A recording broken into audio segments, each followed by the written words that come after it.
Hello, everyone, and welcome to the New Jersey Association for College Admission Counseling Virtual College Fair. We're so excited to have you all here this evening. We have 6 wonderful institutions here to tell you a little bit more about each of their schools. Before we get started, I do want to make sure that you understand the format for the session, as well as a few other quick housekeeping notes before we kick things off. So 6 institutions, each will have 6 minutes to tell you a little bit more about their college or university, and then we'll have some time for general questions at the end. However, I do want to make sure that you know that you can ask questions at any point in this session. There's no need to wait till the end. It actually is probably better to get your questions in sooner rather than later. So how do you ask those questions? Through that Q&A box down at the bottom of your screen. You can click that and send your questions at any point throughout the session, including while presentations are happening. Your camera and microphone are off, and it will remain off for the whole session. And so really that Q&A is your best opportunity to interact with our college representatives this evening.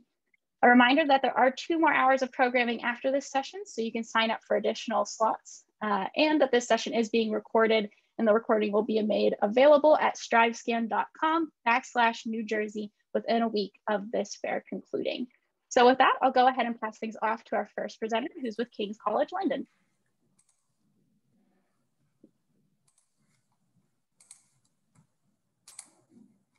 Great. Hi, everyone. Thanks for joining us tonight. My name is Ashley Monahan. I'm an International Student Recruitment Manager for King's College London. I'm based in the States, but King's is, as the name suggests, in London, England. And King's is, today we are ranked as number 31 in the world, number 7 in the UK, and number 3 in London, according to QS. We were founded in 1829 as one of the founding colleges of the University of London, with whom we still maintain ties to this day, but we are the 4th oldest university in England. King's is also part of the Russell Group, which is an association of public research universities in the UK. There are 24 of us, but research is definitely a value and part of our ethos at King's, and something that we maintain to this day, that prestige. The University of London was was the first university in the world to admit women. So we still maintain those progressive ties to this day as well.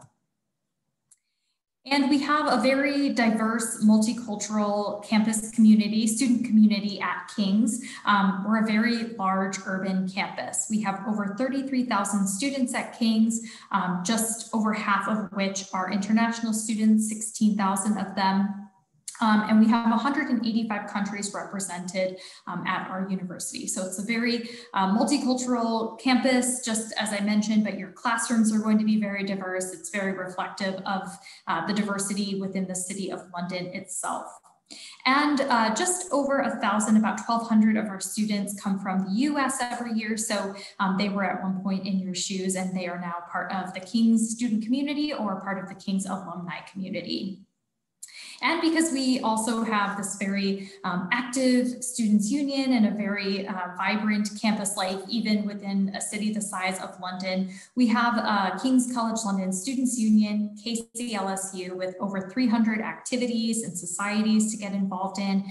We have, I think in 2019, we had about 3,000 students participate in our volunteering opportunities. As you can imagine right now, that's everything is virtual for the unforeseeable future, but we are looking to have a hybrid teaching environment this fall when hopefully things open up a little bit. And within regard to our academics, we have 9 different faculties at King's, which I'm showing on my screen here. And within those faculties, we have several different departments and then 175 programs at the undergraduate level. So you can see here everything from arts and humanities to natural and math sciences. We are renowned for our medicine, our health faculties, our research faculties, obviously being part of the Russell Group, but we are also looking to grow and diversify our student population in regard to academic programs or students who are studying different academic programs. So we're seeking US students for arts and humanities, social sciences, and public policy. That faculty, those are our largest growing faculties on campus, and we have a lot of US students to thank for that. Because we are an English university, a lot of universities in the UK operate their applications on what is called UCAS, which is the Universities and Colleges Admissions Service. So what that means is it's a central body, it's an official administering body within the UK that operates undergraduate applications. So you cannot apply directly to an undergraduate program on the King's website, for example. You have to apply via UCAS. And if you have any questions about that, I am happy to answer them in the Q&A tab, just another shameless plug for that. But it's a very straightforward process, kind of comparable to the common application, but it's just the British version of that. Again, please let me know if you have UCAS questions. I could talk about them all day. We are, something that sets us apart within London is our location. We have 5 campuses located in central London, 4 along the River Thames, 1 3 miles south of the city. And London was in 2018 and 19 ranked as the #1 best student city because of all of the resources that it provides to its student population. I think there's 500,000 students studying in London at any point in time. So it's a very unique offering that we have, and definitely that living and learning experience is enriched by the city itself, and something that is set apart by King's location. So you can see we have our campuses and our King's facilities in red compared to, I guess, the purple famous London landmarks. So you can see just how closely of an extension our campus is to the City of London. But we also have a dozen residence halls. We guarantee first-year accommodation to our students, again, very centrally located. You are guaranteed a single room if you live in one of our campus accommodations. And we also have intercollegiate and private residences that are available. So any comfort level that you are seeking when studying and living with us in London, we can accommodate that for you. And I think that wraps me up, but please feel free to keep in touch. I have my email here. I will also share it in the chat. We have a feature on King's called UniBuddy, which I always recommend students check out since we can't travel and do campus tours right now. But you can look at that on our website and also chat to current students and get their unique perspective as well. But thanks again for tuning in, and I'll pass it back to Isabella. Awesome. Thank you so much, Ashley, for sharing a little bit more about King's College London. From here, we'll head on over to Macquarie University, Sydney. Oops. Awesome. Hopefully I have done that properly. My name is Leanne and I represent Macquarie University in Sydney, Australia. Thank you for joining us today. Macquarie is located about 20 minutes from the downtown area of Sydney. Oops, just moving around. So best of both worlds, a big cosmopolitan city experience with the wonderful beaches, as you can see here. And then you can retreat back to campus, which is a beautiful parkland university. We have about 40,000 students on campus, and of that, there are 12,000 international students, so an incredibly diverse student population. I actually did a Master of International Relations at the university, and to be in class with people from literally all over the world really makes that learning so much more impactful.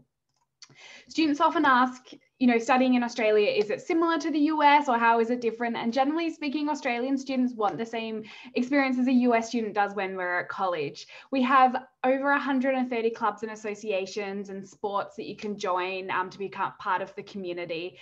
We don't have anything like the NCAA outside of the US, but you can certainly participate in the Australian University Games, which a lot of students say is a highlight.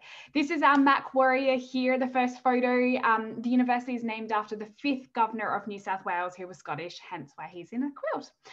We have fantastic outdoor and indoor sports and aquatic centre. I like to point out the outdoor photo because our weather does allow it. If it's below 60 degrees in winter, we'll complain it's too cold. If it's above sort of 90 degrees in summer, we'll complain it's too hot. So we do like a temperate kind of climate in Sydney. Coming from New Jersey, I know you might miss the snow. You can find snow. It's about a 3-hour drive from Sydney into the mountains if you do fancy that. At the university, we have a very comprehensive course offering. One of the biggest differences is that our degrees are actually 3 years in duration. That's the same as the UK, Europe, and New Zealand as well, pretty much of the world. You could do a double degree, for example, a Bachelor of Arts and a Bachelor of Science, which would take you 4 years to complete. But our programs are really flexible and designed for you to create a program that's going to give you the best opportunity for a job into the future. Our most popular program for US students are our accounting, business administration, and international business.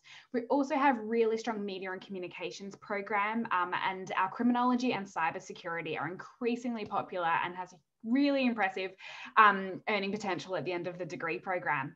We specialize in software and telecommunication engineering, and fun fact for you, we actually invented Wi-Fi, so you're welcome. Also, our Earth and Environmental Sciences are very highly ranked, a very practical hands-on program too. So you're able to do placements all around Sydney, New South Wales, up to the Great Barrier Reef and further afield in New Zealand and Fiji as well, if you would like to. And our flagship program is our Bachelor of Clinical Science, Doctor of Medicine program, which is a 6-year degree program out of high school where you can become a doctor. And as part of that degree, you will actually spend 4 months in India at our partner hospital in Hyderabad. And then in your final year, you're able to come back to the States and do a clinical rotation at Dartmouth College or Washington, St. Louis. So you can make those US connections and come back to residency school here if you plan to. You can certainly live on campus. It's not compulsory or guaranteed, or as long as you apply early, you'll certainly get a spot on campus though. Generally, you have your own bedroom and sometimes your own bathroom, depending on what option you do choose. Our accommodation providers offer meal plans at the university, so it's not specific to the university as you would find in the States. So worth keeping that in mind as you are searching for accommodation options at Macquarie and in Australia. So how much does it all cost? Our tuition is on average about $24,000 per year. A living cost like your flights, accommodation, insurance is about $15,000. So all in is approximately $40,000. And when you remember it's a 3-year degree, it can be far more affordable than a lot of schools here in the States. Things to consider is you can use US financial aid at Macquarie in about 200 schools outside of the United States. And we do offer scholarships, which is merit-based. Students can be looking at about $10,000 towards their studies. You can also work while studying in Australia. A minimum wage is about $20 an hour, which can be very helpful. So how do you apply? It is direct online through our university website. It's free to apply as well, which I always forget to mention because I forget how expensive it is to apply to schools in the States. It's really straightforward. You just need to submit your passport if you have it, your transcripts, and normally we would require the SAT or ACT, but due to COVID-19, we are test optional. So you'll receive an outcome of your application within about 2 weeks of submitting it. And then you're able to apply for scholarships, financial aid, accommodation. And then hopefully COVID is beyond us by that stage and you can get a visa and come to Australia. Being in the Southern Hemisphere, our dates are a little different. So we generally commence in the February and the July semester. Students often start in the July semester finishing high school, and it's just kind of like a delayed summer vacation because you're studying right through until November, depending on when exams fall, essentially dictate when you'll make it home and whether or not you'll make it home for Thanksgiving. But then you're on summer vacation until February. So that can be an awesome opportunity if you do want to do internships, because you can come back to the States and do it when the rest of your peers are back at school. So that's a pretty good bonus and something else to consider about studying in the Southern Hemisphere. And with that, that is my time. So thank you so much for joining, and I look forward to talking with you later.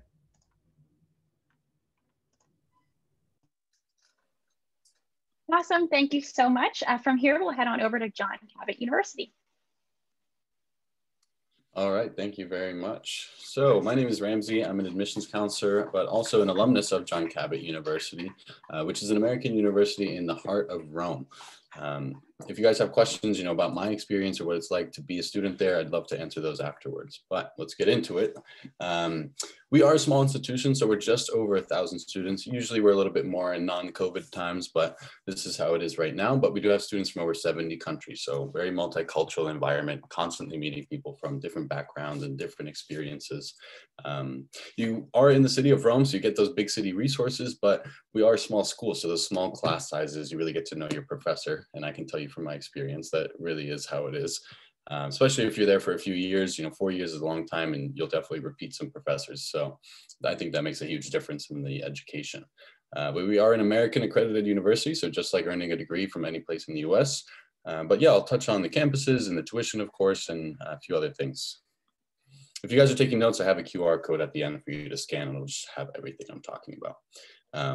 But yeah, a few things to note right off the bat. So on-site learning and learning by doing, I think, can just be summed up with experiential learning, quite literally learning through your experiences. And I'm sure you're going to hear that a lot today, but it's by far the best way to learn.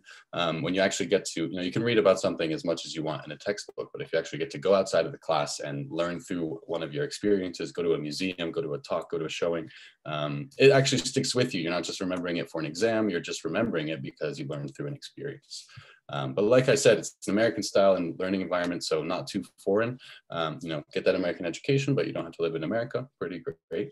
And a multicultural environment. I mean, our staff as well as our student body are just from all around the world. And I think having that inside the classroom is a crucial part. But COVID is a thing. They're doing a lot better than the US. So even this past fall and spring, we've been in person doing a hybrid model. So we're hoping by fall 2021 it's going to be a lot better. I think we're on the up here and people are having a lot more hope now. And we're being very lenient with refunds and all of that. So if you submit a refund or anything like that, you're good. So we do have 14 majors and 19 minors. I majored in communications and minored in humanistic studies when I was there. And we also have a few support services. In a liberal arts education, you do a lot of writing. So I use the writing center quite a lot. Majors, we also have all of these offered as minors, and then a few others like philosophy and mathematics. But please let me know if you guys have questions about specific majors. I'd love to answer those. So something big at John Cabot is our career services. Rome has so many different opportunities, and we have partnerships with over 650 companies in and outside of Rome. And it's good to kind of look for some professional experience in this international environment. It just sets you aside from so many people afterwards. You have this really kind of unique experience under your belt. And we have 3 career fairs every year where we invite these companies to the school, and you can talk to them, see what they're looking for in an applicant. As you can see, over 80% of the students interviewed actually get the position. So it's very likely you do get an internship while you're at John Cabot before you even graduate. But because we're not a giant school, we do put a lot into our student-led clubs and organizations. We have clubs from fashion club to newspaper, theater society. I did the photography club, but I think there's something for everyone. And that kind of reflects Rome. No matter what you're looking for, Rome has an abundance of it. We do a lot of trips and activities, using Rome as our resource. It's such a good resource to have as a student. So we do day trips around Rome and then weekend trips to further places like Florence and all these places you've heard about your whole life. And activities are very, centered around the Italian life, learning how to cook pizza and pasta and things like that. We do have sports. Of course, soccer is the biggest one because it's Italy. But we also have basketball and volleyball, and we even have a cheerleading squad. And then a few of the smaller sports like cricket and things like that. So there's definitely a bunch of ways to get involved. And we also have a full gym that's, all students can access it. But yeah, please let me know any questions about that. The tuition is just under $27,000, and that's without any scholarships. And that's including the health insurance and the meal plan for the full year. Now, we do have our own need-based scholarships and merit-based scholarships, and then we also take the FAFSA because we're an American institution. So a bunch of different ways to kind of bring down that tuition. As you can see, over 85% of our students do receive a scholarship from us. So it's very likely you get some level of scholarship to help out. So I'll walk you through. Our campus is an urban campus, so a few buildings near each other in a neighborhood in Rome, right in the center. You're literally in the middle of the Vatican and the Colosseum. Our Guarini campus is our oldest building, a bunch of terraces to look at. I'm just kind of rushing through because I don't want to go over my time. But yeah, this is where we have our library and our auditorium. And then another short walk down the river is our Tiber campus, where we have our cafeteria, a bunch of classrooms, student support services, offices, and our own art studio. I took my photography classes here, but if you're into drawing or sculpting or painting, whatever it is, I think Rome is a great place to be inspired and work on your art, especially if you have your own studio. And we do have our own apartments. They're not really dorms, they're more apartment style. It's nice to kind of feel like a local right away. Fitness rooms, 24-hour security. But yeah, more apartment style. You'll have like a small kitchen as well to cook in. Applying is just like any other application to the US. We're on the Common App.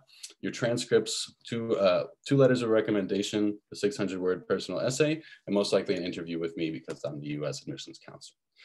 But that is my time. I'm getting the cue, but please do pull out your phones really quick because this QR code has everything I just talked about, and it's just a lot easier to do it that way.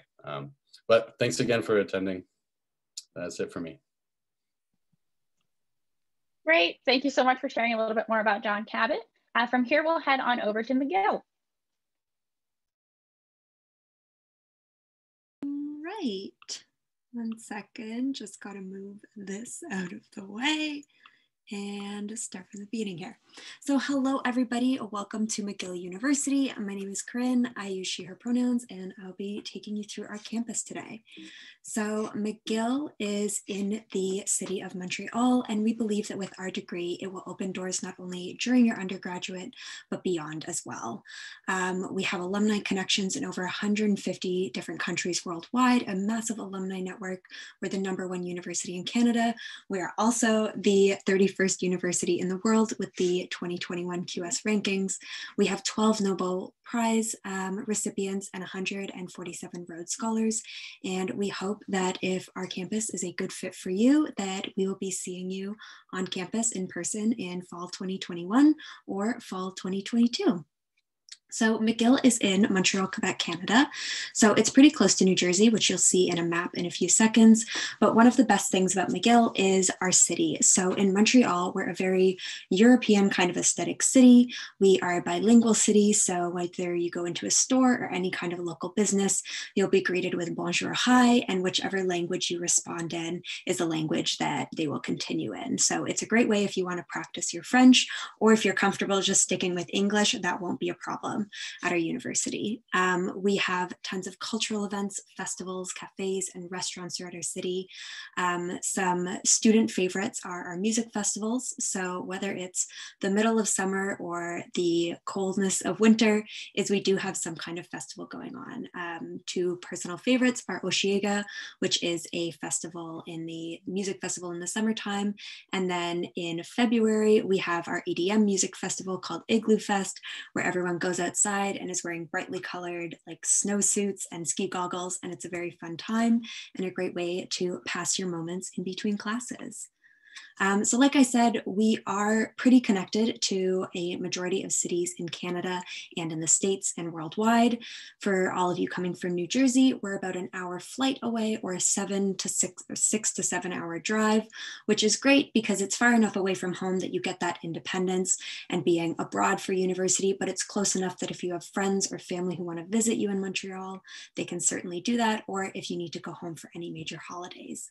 Additionally, we actually have 2 campuses. So we have our downtown campus where the majority of our students study, and our McDonald campus, which is about a 40-minute shuttle bus ride away and is more kind of our environmental studies. So our downtown campus is home to 38,000 students. You're in the heart of Montreal, which we're so lucky because you're close to a variety of galleries, museums, cafes, and also nature. We back onto the beautiful Mont Royal, which has incredible views of the city, campus, and as well as some very cool skating rinks for the winter time. So this here on the map you can see is our downtown campus. A great thing about McGill is that although you are in the city, we're quite a close campus, which is really great for being a close-knit community. So our campus spans between a few different blocks, and you can pretty much get from one side to the next in about a 10-15 minute walk. All of McGill students pretty much walk or bike to campus throughout all times of the year, so there's no need to have a car in the city as well, which is great.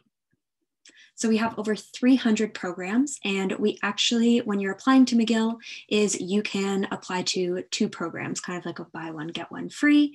Once you apply, you can apply to, let's say, the Faculty of Arts and the Faculty of Arts and Sciences, and you'll get into one or both of them, but it just leaves more options open for you.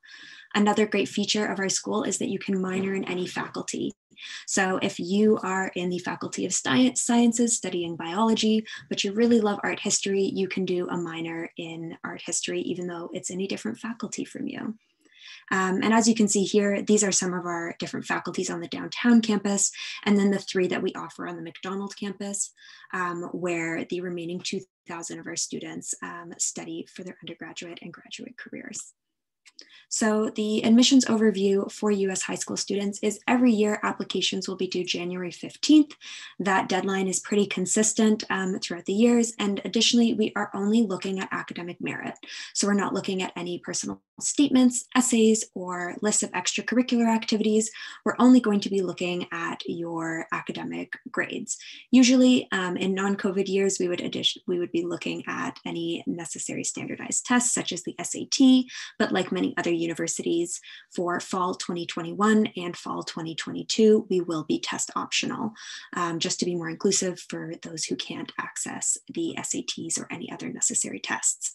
As US students, you will also have access to scholarships and financial aid for the major entrance scholarships and any additional financial aid beyond throughout your undergraduate career. And we have financial aid advisors that can help students at any point in their undergraduate career if they ever are needing some scholarships or financial aid support. So if you'd like to see more of our campus, I highly suggest taking a virtual campus tour, which you can find on our website, or also just a fun plug for some of the things that you can find on YouTube. You can look up a Montreal hyperlapse, which gives you a view of the whole city as well as campus. If you'd like to stay connected with us, you can take a screenshot of this page here and follow us on Instagram or go to our websites to find more information. I will also link this information in the chat after the presentation is done. If you have any questions about our university or want to know how to sign up and see more, you can just send me a message in the Q&A. But thank you so much for joining me today. Wonderful. Thank you so much for sharing. Before we move on, I do want to make a quick plug for that Q&A. I have seen a few of you sending your questions in, so don't forget that we do have all 6 college representatives on here for the full session. So if you have questions about any of the institutions you've already heard from or about any of the ones that you're about to hear from, don't forget to send your questions through that Q&A. From here, we'll head on over to Temple University, Japan.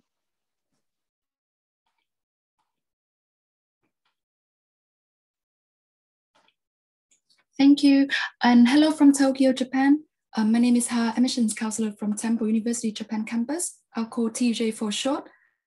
TJ is the international branch campus of Temple University main campus in Philadelphia.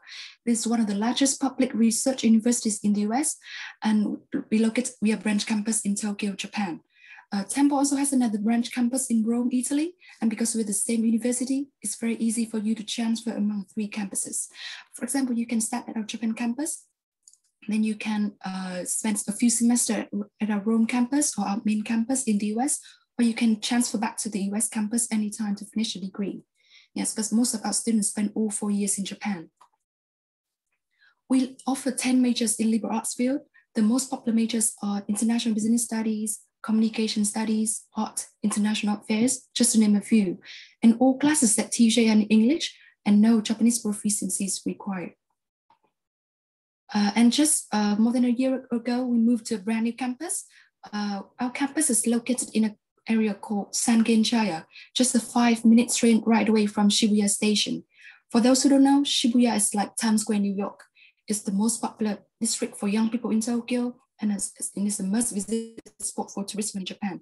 Our students really enjoy the campus location because after school, they can just hop on the train for a few minutes and then they are in Shibuya because there are a lot of fun things to do there. So in this short presentation, I just want to give you 3 main reasons why you should consider TJ. First, because we're American, with affordable tuition fee and with achievable aspects. We're located in Tokyo, but the degree and the credits you'll be earning will be Temple degree, will be American degree. Exactly the same degree and credits that students in Temple in Philadelphia earn. The only difference is that you do it in Tokyo, Japan.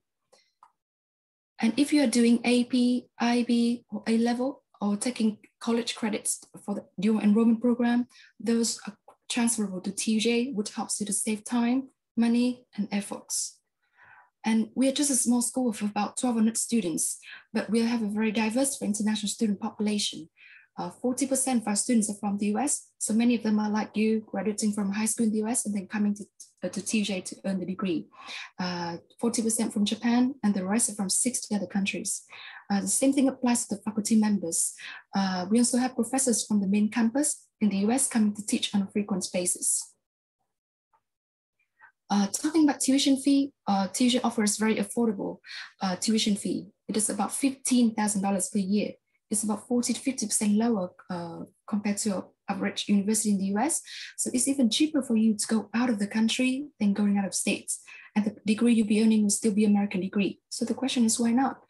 And since we're American school, so of course you can use financial aid, you can use GI Bill if you have the benefits, or use private loans. We also offer merit-based scholarships, which are very easy to apply. And we're located in Tokyo. And as you know, Tokyo is the biggest city in Japan, the most developed city in Asia. So there are many opportunities for part-time jobs, internship, and full-time jobs. So students can allowed to work up to 28 hours per week. Yes, and talking about jobs, we have a career development office to help students find jobs in Japan or even back in their home countries. Internship is a distinctive feature of TJ education. For some majors, internship is required, and you can see a list of companies that have recruited TJ students here. There's a lot of big names and big name companies and organizations. This is Amani. She's a political science major, and she took part in the internship program at the US Embassy in Tokyo. She said that this experience was very helpful for her career prospect. We also help students to find jobs by organizing job fairs. We invite companies to the campus to recruit TJ students. And as a result, our employment rate is 97%. Yes, with a temple degree, with an American degree, you don't need to know any Japanese to apply, but when you're here, we have classes for you to take. So by the time you graduate, you can speak different languages, and with American degree, those are the qualities that employers are looking for. First, I would just like to talk a bit about the application process. There are two ways to apply. You can either apply directly to TJ or through Common App. If Common App, please be sure to select the Japan campus because it's different from our main campus in the US. But whatever you choose, this is what we require. We need your application form, personal statement. In terms of test score, if you're native English speakers, we are now test optional school. But if you believe that submitting SAT or SAT will complement the application, please submit your score. And for non-native English speakers, we require an English test score. And we also require official transcript and an application fee of about $98 US. After that, after you submit everything, the result will be sent to you within 4 weeks. It's very straightforward and very simple. So that's all about, that's all about TJ and the admissions application process. If you have any questions, feel free to type in the Q&A, or you can always reach out to us later at this email address, or feel free to scan this QR code. And don't forget to follow us on our social media. Thank you very much. Thank you so much for sharing a little bit more about Temple University, Japan. From here, we'll head on over to our final institution of the session, which is the American University of Rome. Awesome, thanks so much. My name's Kate, and I am from the American University of Rome. Here's my friend from John Cabot. Awesome, cool. So the American University of Rome is the oldest American institution in Rome, a private liberal arts college founded in 1969. And we are fully accredited in the US, so you can take your degree and go to a grad school in the US or the EU. And we also have all of our courses in English. We are a very tight-knit community of 500 students total, but we are very diverse. We have over 60 nationalities represented in that and 28 languages spoken. So it's very much an international education experience at AUR. Because we are so small, our average class size is 14. So students get the opportunity to, really form those relationships with the professors. And during COVID, it's been really great. Up until recently, we've been able to be totally in person, just with distancing and masks. And we expect to fully go back to that once the Vena Rosa is lifted in early April. And so we have 10 majors as well, and I'll get into that in just a moment. So why study abroad and why Italy? I'm super happy to see everybody who's in here because I know it's not the most traditional choice when you're thinking about where to go study for college. So let me talk a little bit about why you should consider it. So 97% of students who study abroad find employment within 12 months of graduation. And this can be students who do a semester or a year abroad or all 4 years. Basically, what happens when you study abroad is that you are pushed in ways and you have to grow.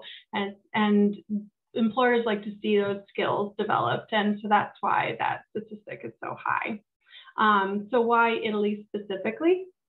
Rome is actually really affordable. If you look at places like London or Paris, even LA, Boston, New York, Rome is so much cheaper to live in. It's about $700 to $1,300 a month for average living expenses. And then it's just in the best location. You can go to other EU capitals very easily. You can go spend a weekend in Morocco. It's just like the perfect location. In terms of culture, we've got the capital of art, architecture, fashion, and food. You really can't get a better place for food other than Italy. And there are 50 UNESCO World Heritage Sites in the country, which is more than any other country. So it's like living in an open air museum. A little bit about the academics we offer at AUR. We do have 10 degrees. You can see them there listed. Our largest programs are business administration, film and digital media, and international relations and global politics. At the heart of our curriculum is our experiential learning. And so regardless of which program you decide to go into, there will be an experiential learning component in there. That might look like going out into Rome to look at the Colosseum if you're an archaeology major, or going to the museum to look at a painting if you're studying art history. We also do academic field trips on the weekends. So last semester, students went to go study the production of olive oil for 3 days and got a one credit for doing that. The cool thing about AUR is that we keep all Fridays open, our free Fridays, for students to explore Rome and the surrounding area on their own. So when you're not studying, there's a whole lot to do in Rome, even in COVID times.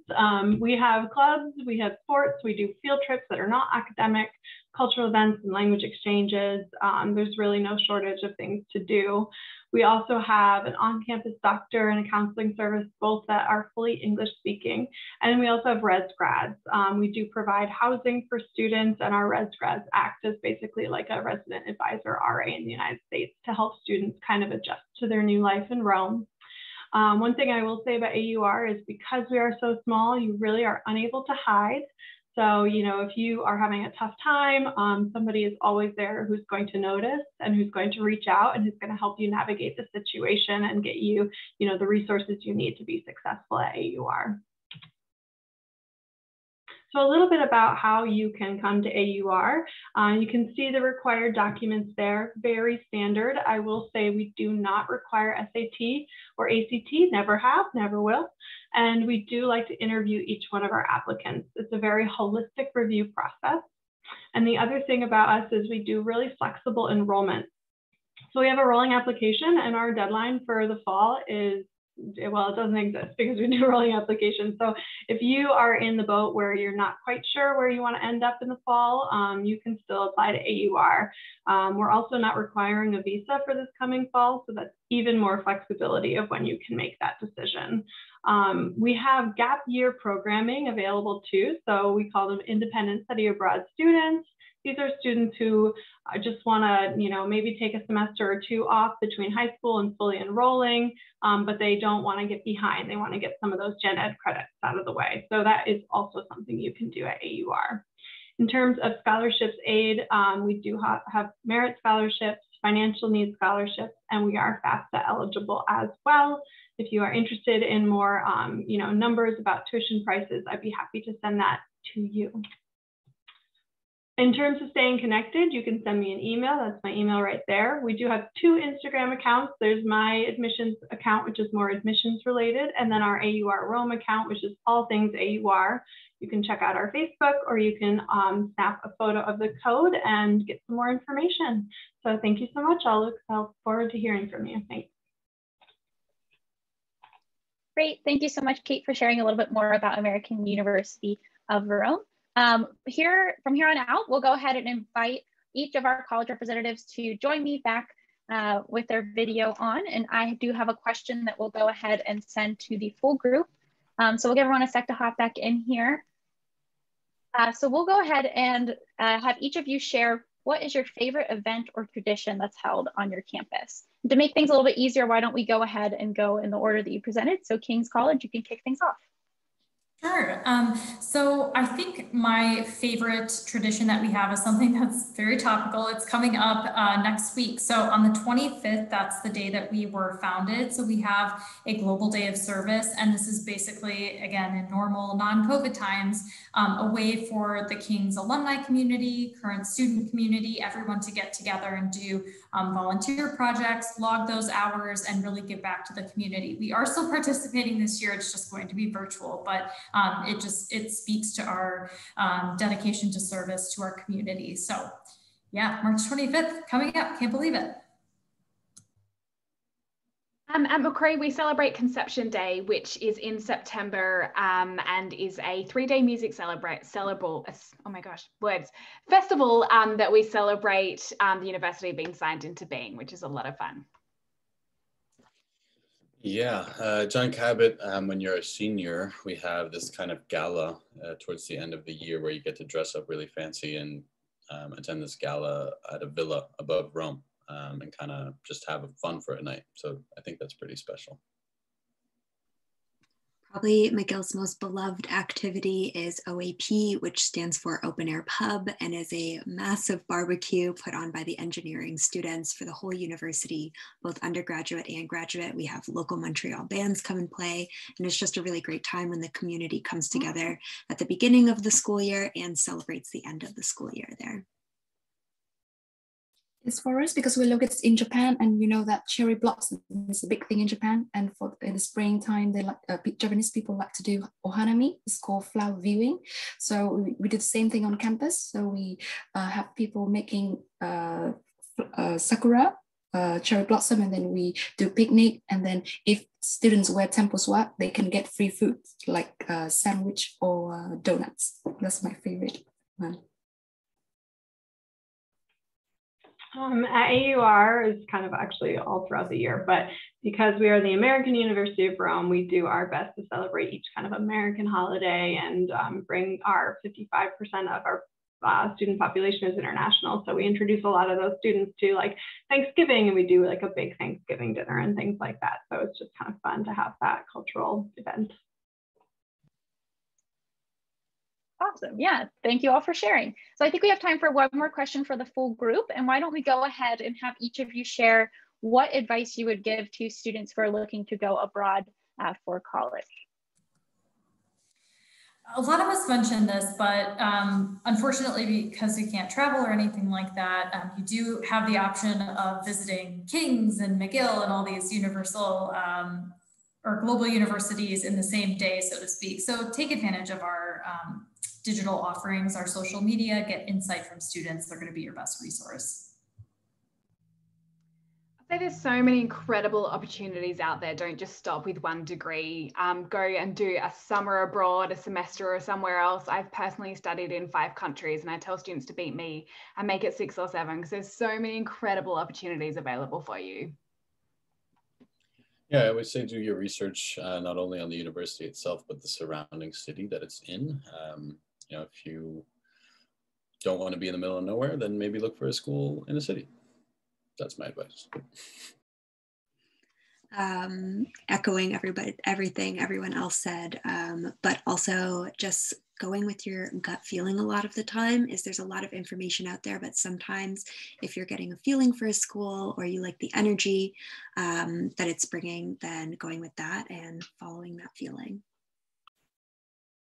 My advice would be like follow your favorite school on social media so you can see how it is studying there. And it's often run by students, so you can see how it is there under the eyes of students. So that's my advice. Mine is just kind of follow your gut when you're selecting a major, because even if your parents want you to study nursing and engineering, it doesn't mean that you're going to be happy doing those things, and you might just end up switching your major 2 years down the line. So really listen to your gut about what you want to study and pick something that you'll be happy doing.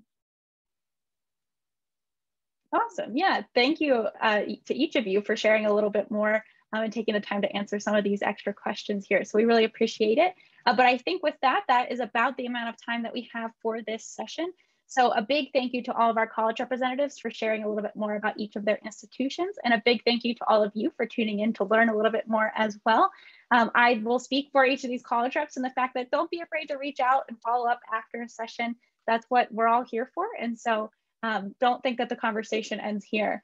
But big thank you to each of you for attending. I do want to note that there's a very quick 4-question survey you'll see pop up on your screen as soon as the session ends. If you don't mind taking the extra moment to fill that out, it's helpful for each of us to get a little bit of feedback as we continue to plan programs such as these. A reminder that there are 2 more hours of programming happening after this session concludes, so feel free to check those out and sign up for more sessions if you haven't already. And a quick reminder that this session was recorded and that the recording will be available at strivescan.com/New Jersey within a week of this fair wrapping up. So thank you once again to our presenters. Thank you once again to all of you, and I hope that you have a wonderful evening.